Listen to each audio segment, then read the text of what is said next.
Good morning. TYBA प्रगत समलक्ष अर्थशास्त्र topic क्रमांक 4मध्ये आपण युरोझोन संकट या संदर्भात चर्चा करत आहोत. युरो आपत्ती, त्यामध्ये खाजगी बँका आणि विमा कंपन्यांशी करार करण्यात आला. युरोझोनवर संकटावर मात करण्यासाठी युरोझोनमधील 17 देशांचे प्रतिनिधी खाजगी बँका व विमा कंपन्यांशी ऋण संकटासंदर्भात संपूर्ण व्यूहरचनेच्या व्यापक रूपरेषेवरील करारापर्यंत पोहोचले व या करारातील काही महत्त्वाचे मुद्दे, युरोझोनचे जे काही संकट होतं त्या संकटावर मात करण्यासाठी खाजगी बँका आणि विमा कंपन्यांशी करार करण्यात आले आणि त्या करारामध्ये काही महत्त्वाचे मुद्दे. 1. ग्रीसच्या ऋणाचे स्थूल देशांतर्गत उत्पादनाशी असणारे प्रमाण 2020पर्यंत 20% आणले जाणार. म्हणजे ग्रीसचं जे एकूण स्थूल उत्पन्नाशी असणारे जे कर्जाचं प्रमाण आहे त्याचं प्रमाण कमी केलं जाईल. त्याचबरोबर युरो क्षेत्रातील सदस्य राष्ट्रांचे सहाय्यता पॅकेजमधील योगदान अंशदान 30 बिलियन युरोपर्यंत असणार आहे. 30 बिलियन युरोपर्यंत असणार आहे. तसेच खाजगी गुंतवणूकदार बँका आणि विमाकर्ते ग्रीसच्या कर्जावर 50% सूट स्वीकारतील. वर्षाच्या अखेरीस 100 बिलियन युरोचा एक नवीन युरो IMF वित्त व्यवस्थेचा कार्यक्रम लागू केला जाईल. हा एक करार आहे. पुढचा करार, सुधारणा लागू करणारी देखभाल यंत्रणा अधिक सक्षम बनवली जाणार आहे. सुधारणा संदर्भात जी काही लागू होणारी यंत्रणा आहे ते अधिक सक्षम बनवली जाणार आहे. युरोपियन वित्तीय स्थिरता सुविधा अधिक इष्टतम बनवली जाईल.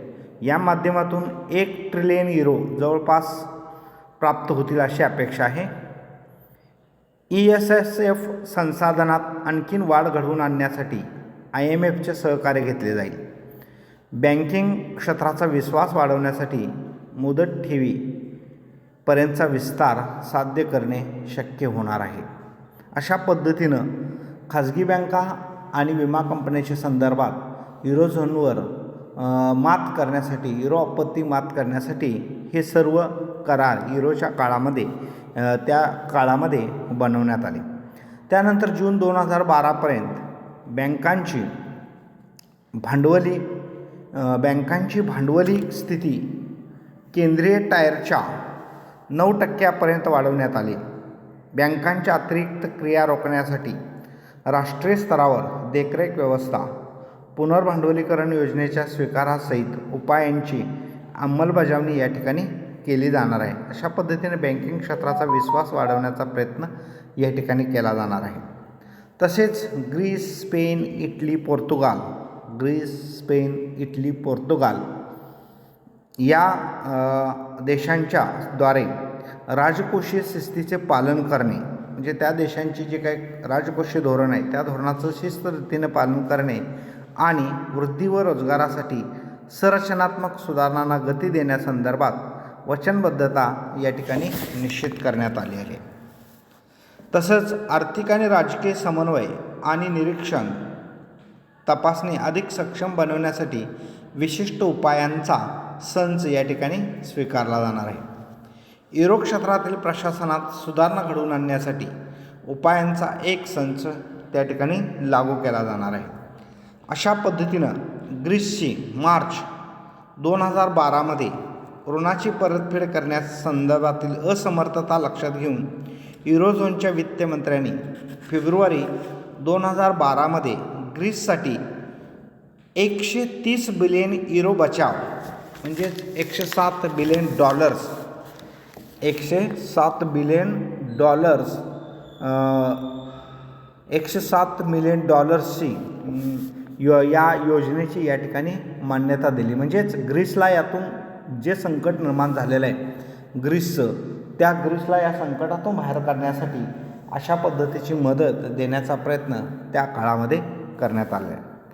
त्यांनी 2020पर्यंत ग्रीसचं ऋण कर्ज आहे ते स्थूल देशांतर्गत उत्पादनाच्या त्या देशाच्या GDPच्या 120.5% घटवून आणण्यासंदर्भात अनेक उपाययोजना करण्यात येतील आणि त्या सर्व उपाययोजनांना देखील सहमती दिली जाईल. तसेच ग्रीसच्या भूमीवर अधिक युरोपियन उपस्थिती माध्यमातून स्थायी देखरेखीखाली ठेवले जाईल. ग्रीसने कर्जफेड हमी संदर्भात कर्ज परतफेडीसाठी एक विशेष खात्यात पैसे जमा करणे अनिवार्य राहील असं या ठिकाणी ग्रीसनं गृहीत धरण्यात आलं.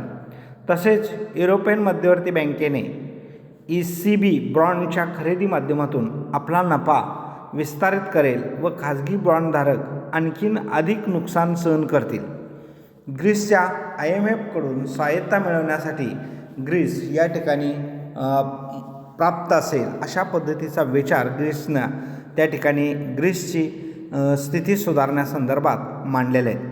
आणि हे सर्व या संदर्भात ग्रीसच्या मंत्र्यांनीसुद्धा कर्ज घटवणे, संकटमुक्ती सहाय्यता पॅकेज अशा अनेक सुविधांच्या बाबतीत प्रयत्न केला गेला आणि 2015मध्ये युरोच्या मोठ्या कर्जाच्या ओझ्याखाली युरो देश दबला गेला होता. त्यातून बाहेर काढण्याचा प्रयत्न त्या काळी करण्यात आल्याचं आपल्याला पाहायला मिळतं. आता या युरोपियन मौद्रिक संघाकडील आव्हाने अशा पद्धतीनं जी काही युरो आपत्ती होती, युरो संकट होतं, त्या संकटातून मात करण्यासाठी अनेक प्रकारच्या खाजगी बँका, विमा कंपन्यांशी विविध करार करून जी काही ग्रीससारख्या देशामध्ये जी काही आर्थिक संकट, युरो संकट आलं होतं त्याच्यावरती मात करण्यासाठी विविध करार करण्यात आले. तरी पण या युरोपियन मौद्रिक संघाकडे काही त्या काळात आव्हाने होती. या आव्हानांचा आपण या ठिकाणी विचार करणार आहोत. एक, युरोपियन संघाच्या आर्थिक वाढीचा विचार करता अपेक्षित वृद्धी दर या ठिकाणी कमी राहणार आहे. जो काय अपेक्षित वृद्धी दर आहे तो जेवढा पाहिजे त्याच्यापेक्षा कमी राहील. तसेच भाववाढीचा दर आणि आर्थिक मात्रेतील खर्चामधील फरकामुळं युरोपियन चलन क्षेत्रात स्वरचनात्मक सुधारणा करण्यात आल्या नाहीत. स्वरचनात्मक सुधारणांची कशा पद्धतीने अंमलबजावणी करावी हे आव्हान युरोपियन मौद्रिक संघासमोर त्या काळात आलं. म्हणजे जे काही चलन क्षेत्रात संरचनात्मक सुधारणा करण्यात आल्या नाहीत त्यांची कशा पद्धतीनं रचना करावी या संदर्भात या युरोपियन मौद्रिक संघासमोर आव्हान निर्माण झालं. तसंच जगातील दुसऱ्या क्रमांकाचं चलन म्हणून जी युरो चलनाची ओळख बनली तेच युरो चलन या सभासद राष्ट्रांच्या व्यूहरचनेकडे महत्त्वपूर्णरित्या लक्ष देण्याची आवश्यकता असल्याचं त्यामुळे दिसून आलं. त्यामुळं आत्तापर्यंत लक्ष न देण्यामुळेच जागतिक व्यापारातील युरोच्या आर्थिक विषमतेचा समतोल वाढला. या सभासद देशांनी त्याकडे लक्ष द्यायला पाहिजे होतं पण ते लक्ष न दिल्यामुळेच हा असमतोल वाढल्याचं या ठिकाणी हे एक आव्हान त्या ठिकाणी दिसून आलं. काही तज्ज्ञांच्या मते युरो चलनाचा प्रभाव कमी राहिला आहे. युरो चलनामुळे केवळ किमतीत वाढ घडून आली. त्यामुळे लोकांच्या अर्थात समाजाच्या युरो चलनावर विश्वास वाढवण्याची आवश्यकता असल्याचं त्या काळामध्ये प्रयत्न केलं गेलं आणि त्या संदर्भात अनेक प्रकारे युरो चलनाचे आव्हान होते त्याच्या संदर्भात या ठिकाणी चर्चा करण्याचा प्रयत्न केला. त्याचबरोबर युरोपियन अर्थव्यवस्थेवर जागतिकीकरणाचा प्रभाव अनुकूल घडून यावा म्हणजेच युरोची जी काय आर्थिक समस्या होती, ग्रीसची समस्या होती, अशा त्या युरो चलनावर जागतिकीकरणाचा प्रभाव अनुकूल घडून यावा यासाठी युरो चलन व्यवस्थेत सतर्क राहण्याची आवश्यकता निर्माण होती आणि ती सतर्क राहणं हे एक आव्हान या मौद्रिक देशाच्या बाबतीत पाहायला मिळतं. तसंच युरोपियन संघाला भविष्यात अन्नधान्याच्या वाढत्या किमतीचा प्रश्न भेडसावणार आहे. त्याच्यावरती सुद्धा प्रयत्न करणं, त्याच्यावरती नियंत्रण ठेवणं आवश्यक आहे. युरोप चलन संकट लक्षात घेता राजकोषीय धोरण पूर्ण क्षमतेने पर्यावरण करण्याची आवश्यकता या ठिकाणी आपल्याला पाहायला मिळते, संकट पाहायला मिळतं.